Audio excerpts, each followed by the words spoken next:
Évangile de Jésus-Christ selon saint Marc, chapitre 9, versets 2 à 10.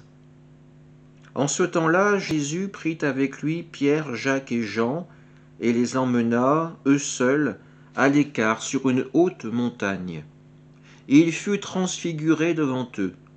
Ses vêtements devinrent resplendissants, d'une blancheur telle que personne sur terre ne peut obtenir une blancheur pareille.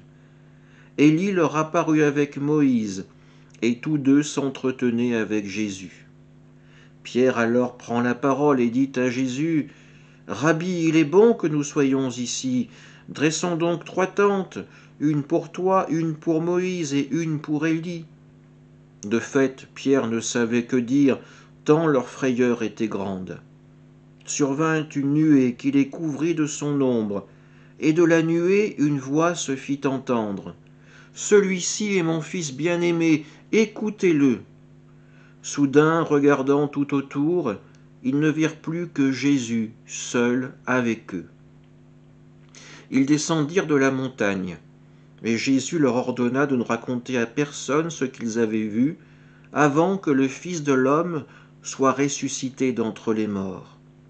Et ils restèrent fermement attachés à cette parole, tout en se demandant entre eux ce que voulait dire ressuscité d'entre les morts. Acclamons la parole de Dieu. Nous sommes là pour partager cet évangile du 2e dimanche du Carême. Cet évangile, nous l'avons déjà entendu à plusieurs reprises.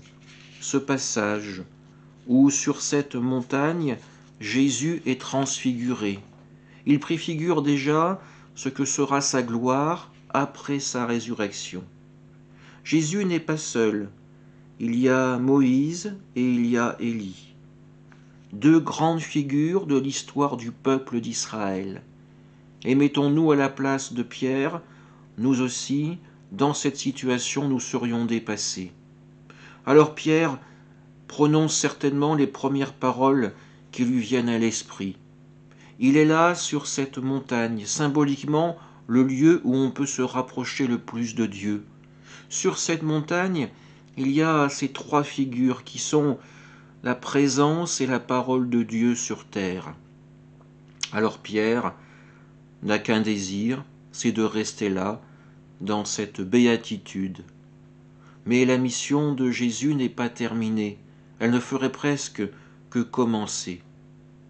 Alors comme pour ramener Pierre à des réalités plus concrètes, une voix se fait entendre, une voix qui sort encore une fois de la nuée, pour nous dire « Celui-ci, Jésus, est mon Fils bien-aimé, écoutez-le. » Écoutez-le car à travers la voix du Christ, c'est la voix du Père qui se fait entendre. C'est cette invitation à accueillir la volonté de l'Esprit Saint dans vos vies qui vous est donnée. Alors à ce moment, Moïse et Élie ne sont plus là. Il n'y a plus que Jésus seul avec eux, Jésus seul avec nous.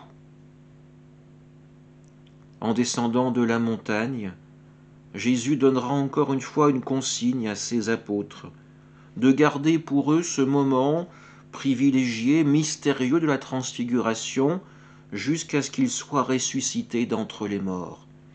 Et nous voyons, quand nous lisons ce passage, que Pierre et ses compagnons sont encore en chemin pour découvrir la personne du Christ.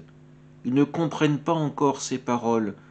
Qu'est-ce que ça peut bien vouloir dire ressuscité d'entre les morts? Ce mystère, nous le savons, ils le découvriront bientôt. À notre tour, d'être les témoins du Christ ressuscité. Nous nous rapprochons jour après jour de la fête de Pâques, le jour où le tombeau sera retrouvé vide, où le Christ pourra se manifester à ses apôtres, à ceux et celles qui l'auront accompagné dans sa mission. Ce jour-là, nous le savons, Pierre comprendra réellement les paroles de Jésus. Il comprendra ce que signifie ressusciter d'entre les morts.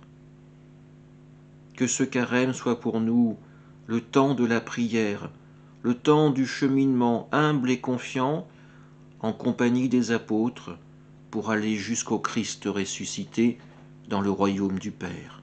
Amen.